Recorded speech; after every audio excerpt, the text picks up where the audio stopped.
This is Dolany TV, ladies and gentlemen. Welcome back to another edition of Edmonton Oilers discussion here on the channel on a Sunday morning, long weekend, May long weekend.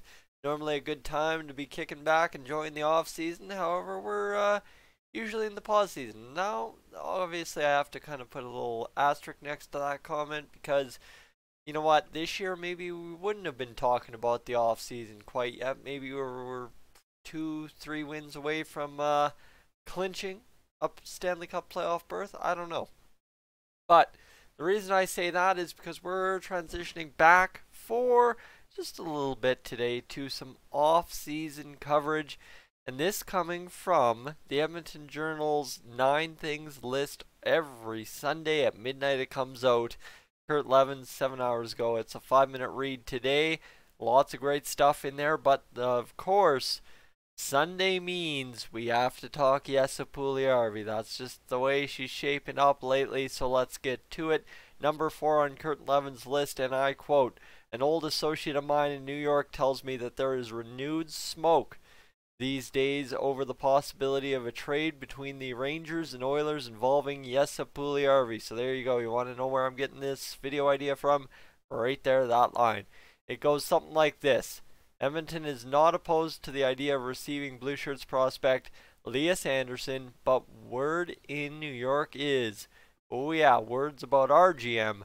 Ken Holland would also demand a first-round pick from the Rangers with another mid-level Oilers prospect included in a 2-for-2 deal.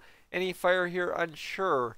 He has not heard the same in Edmonton. So there you go. That's the interesting part. So that means we just have to quickly flip to Cap Friendly and I have to break down the list of prospects for you because this is where it gets interesting. The Oilers, if you ask me, have a lot of highly touted prospects and no real mid-level prospects. So if we're talking mid-level prospects at this point with the Oilers organization, we're probably talking Ostap Safin, Kirill Maximov on the back end. There's really nobody on the back end that you can be talking about as a mid-level prospect because the 2 guys we just signed in Niemelainen and Berglund, we're unlikely to trade them. Goaltending-wise, I don't think you want to give up any goalies in the system at this point. And realistically, if you go to the reserve list, it's a bunch of college kids. Yes, Puljujarvi's on there. Matai Blumel's there. So yeah, possibly Maxim Denezhkin. Well, he's a 7th round pick if I've got it correct in my head. Yeah, 7th round, 193 overall. To give him some time to develop, and we'll talk about what he goes on. And then you've got Kesserling, you've got Kemp, you've got Carnes, you've got Brendamore, Konovalov, we're not giving up anytime soon. Missouri, McPhee, you've got Rasanen, who actually in college I think would be a very good mid-level prospect based on what he's done the past few years. Patrick Sekinen, another guy that's possibly a good mid-level prospect, although again a 7th round draft pick. Alright, so that's kind of your overview of what's going on in the minor league system, unless we're giving up, I don't even know who else we could give up, quite honestly, fit that mid-level prospect tier, but that again is subject to change. So, the key pieces in this obviously being the 3 guys involved, or 2 players involved, and the third piece being the first round pick. Yes, Puljujarvi and Lias Andersson. So the first thing we have to do whenever we start talking about a potential trade between 2 teams is break down both sides. So this right here, let me make that bigger because Sunday morning I can't even read that after rolling out of bed. This is Lias Andersson's stats, alright? So he started 17-18 with the Rangers as a 19-year-old, played his 7 games that most players typically do. 1 goal, 2 assists, had 10 shot attempts, shot 20% on 5 official shots, averaged 11.57 time on attack, or time on ice, pardon me. And you know what, he was about 40.4% in the face-off dot, so not too bad. And this is, again, a guy who can play center, so can't complain too much about picking up one of those in exchange for Yes Puljujarvi and also getting a first-round pick. Now, the next year, 20-year-old season with the Rangers, you know what, the Rangers haven't been exactly the greatest team in the past few years, but 42 games played, 2 goals, 4 assists, 6 points, And realistically, just a disappointing season for the New York Rangers there. I know there's more to it, I just can't exactly remember, so don't worry too much about it right now. But Lias Andersson, just lump him in to the similar boat with the um, with the with Yes Puljujarvi, and we're good. So 17-18. He played with Frölunda and had 14 points in 22 games, so that's also that season. He played 7 games there.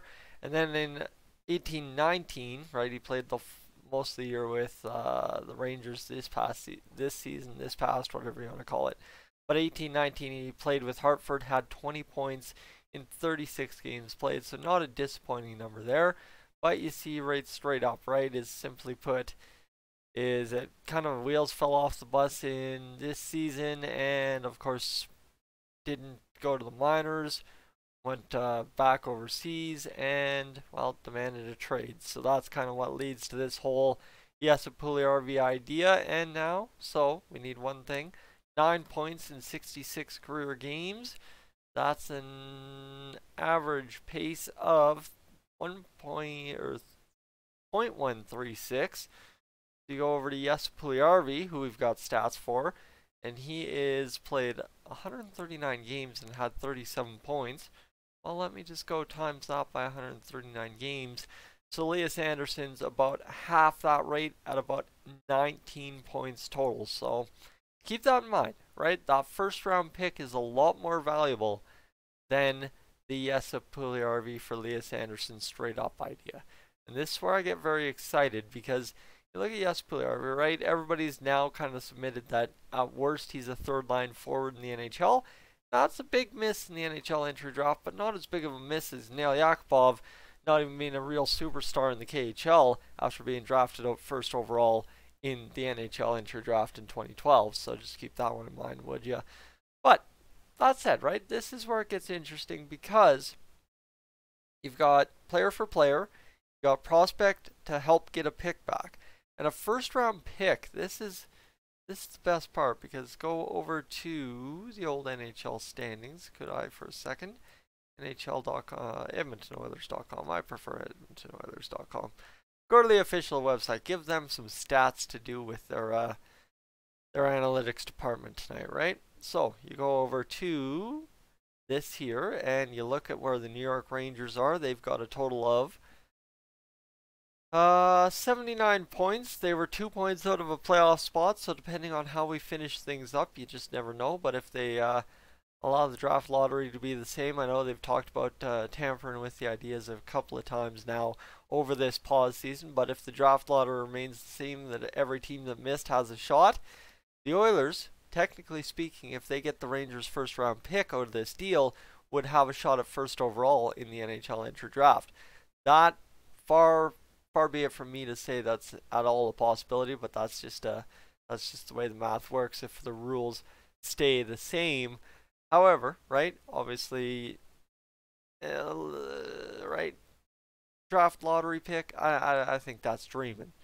So I think the NHL will probably rule the changes a little bit, and then obviously that's how you end up getting that first round pick. But everybody's kind of talking how exciting a second round pick would be to have this year, because the second round's as good as most first rounds last year or the years previous, to read a comment off of Dolany TV this earlier week. But for that, right, is simply put, you've got an exciting first 2 rounds of the draft, at least a very deep first 2 rounds of the draft.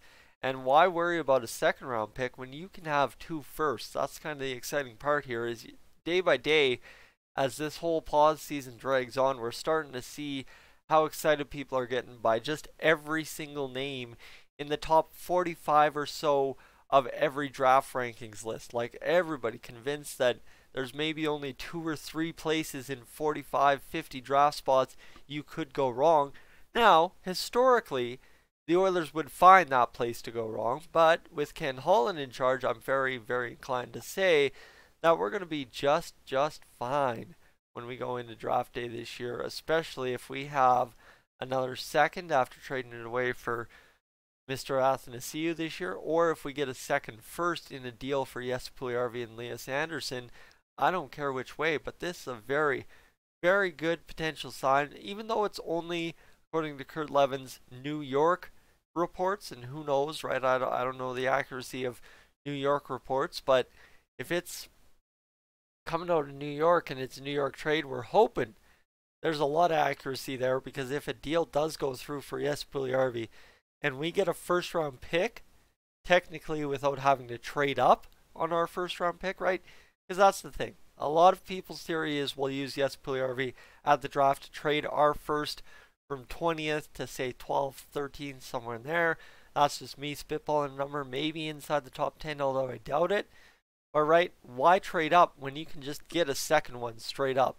That's kind of the beautiful part. So, guys, I want to know, in a potential trade for Lias Puljujarvi and Lias Andersson and the first round pick, what is your preferred way of that happening, right? How do you want this to go down? Who's your mid-level prospect you'd pick? Let me know in the comments section below. I'm Tyson. This is Stolany TV. Thank you so much for tuning in. I will catch you in the next one.